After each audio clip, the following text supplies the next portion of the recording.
Okay, I'm going to be refuting the claim that John Carboni made about media violence influences children. The three claims that he made, the secondary claims that he made, were cognitive development occurs during early life, adult teenage life is influenced by early life development, and this is why movies, video games, and ratings exist, and that means they exist because violence influences children. Okay, so in response to the first claim, cognitive development occurs during early life. This is not a controversial claim. This is, in fact, not a claim in the Brockridge model for argumentation at all. And therefore, it's really kind of difficult to respond to it. It is just a point of evidence. But I assume what he's trying to say is that cognitive development in early occurs during early life. Therefore, it's important to not expose children to violent media. He gave a couple of examples about this. One being an example of the Three Stooges. And if I can quote John, he pokes them right in the eyes and laughs until the other kid cries and he has to go to the teacher, and that's when he gets disciplined. Another piece of evidence talks about how children hear a curse word and then repeat it, and then either the parent will tell them that that word doesn't actually have a bad meaning, or apparently German people try to scare their children with monsters. Both of these examples really show that violence in the media might influence children, but it is responsibility of parents that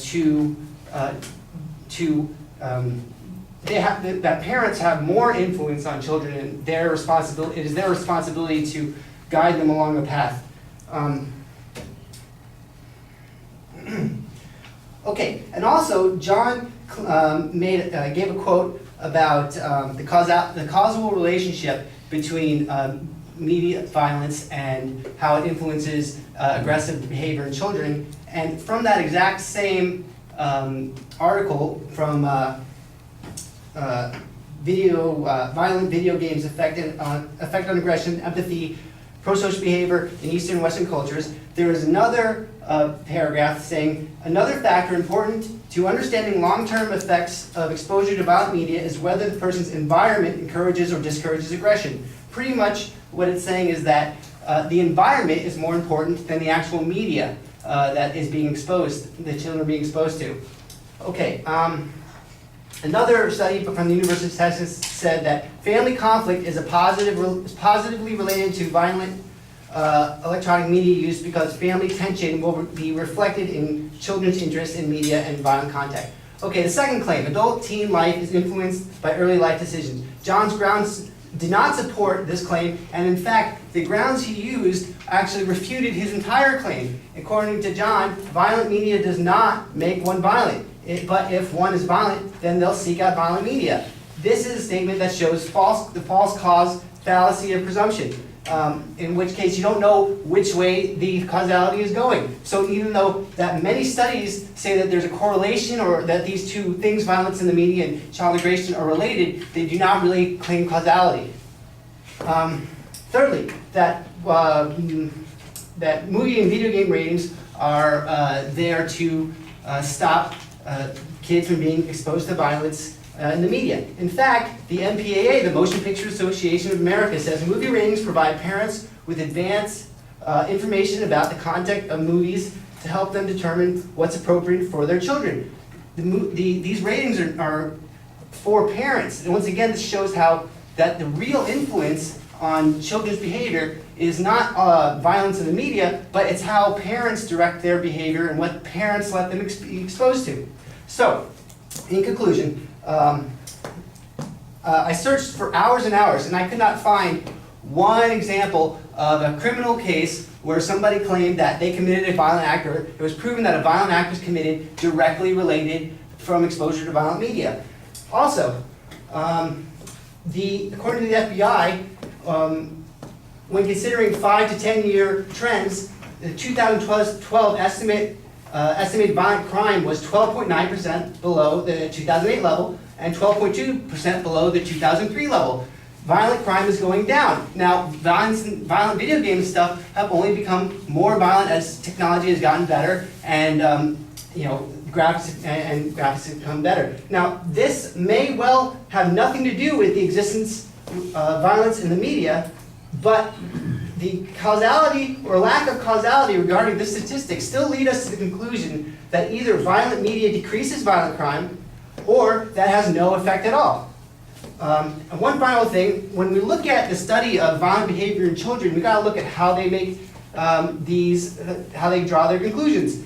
And from, once again, the same exact study that John quoted himself, they describe their test procedures as high-quality experimental studies typically measure aggressive behavior using noise blasts, using electronic shocks, and hot sauce given to people who don't like hot sauce. So these are the metrics for testing aggressive behavior. Giving somebody hot sauce who doesn't like spicy food is a far cry from mass murder or the other things that are depicted in violent media. So that's all I have to say. Thank you.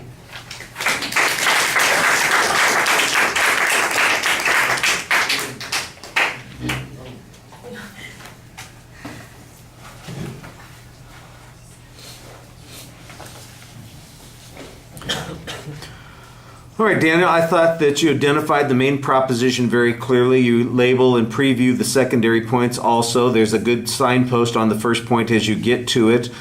You kind of explain what the argument is here. You say there's not really a dispute because it's just factual data that's being presented, and you try and explain to us what you think the inference here is, and then show that how that inference isn't really all that valuable. There's a little bit of discussion of the advocate's evidence on this point with the examples, but then having presented those examples, it wasn't clear to me how you were responding to them and what was important there. The only thing that seemed to be suggested here is that ultimately it shows that the parents have a greater influence, and that seems to be your counter argument on most of the points, which I think is a reasonable counter argument that says it's the parental influence that has the greatest impact here. And then later on, there's a piece of information that you take from the article that the advocate used that suggests that the environment in which kids grow up in has as much impact, if not greater impact, as the media that they are exposed to. So if hypothetically, for instance, if you are a kid living in a house where there is domestic abuse going on, or there are other kinds of problems and conflicts that are going on, and you play violent video games, then maybe you might be influenced by those kinds of things, but it's mostly the environment when you're in, whereas you could play Grand Theft Auto to your heart's content if you're in a home where everybody's happy or they manage to negotiate their problems without any kind of violence. It's less likely to have that kind of impact. So I think that's the inference that you're making, that once again it's the family or the home that has the greatest influence. On the second point, there's this argument about the fallacy in which direction is causality, and I think you're trying to apply it, in essence say that the advocate's making this point, and it really seems to be contradictory to the position that they're taking. I didn't think your point on this was as clear as it needed to be. The third point, though, I thought was a little bit more relevant because you, in essence, prove or attempt to show that the MPAA ratings are really for parents. They're the ones who are supposed to make the decision. I thought that worked pretty well. And then you've got that last general argument that says that there's no relationship, or at least there's not a statistical relationship except in an inverse way. I don't know that you want to make the claim that says it's either that violent video games cause violence to go down or it has no effect whatsoever. But in essence, I think the argument that says that we can't find any statistical relationship outside of these studies, and then you make the general criticism about the study. I wouldn't say the general criticism about the studies, the particular criticism about the one study that uses the metrics of hot sauce and those kinds of things. I think that's a legitimate point to bring up, although I think you do need to have something to back up your position on this rather than just the ridicule of their metric. Maybe there's something wrong with it, but in the context in which they're talking about it, they're talking about how are we going to measure aggression, people's willingness to tease another kid or force hot sauce on them or something. That sounds like it's pretty damn aggressive. And no, it's not shooting somebody else, but you can't really test that. You can't say, okay, here's a gun, and let's see if the kids, after having played Grand Theft Auto, shoot their other people in the study. I think maybe the hot sauce is the better alternative in that situation.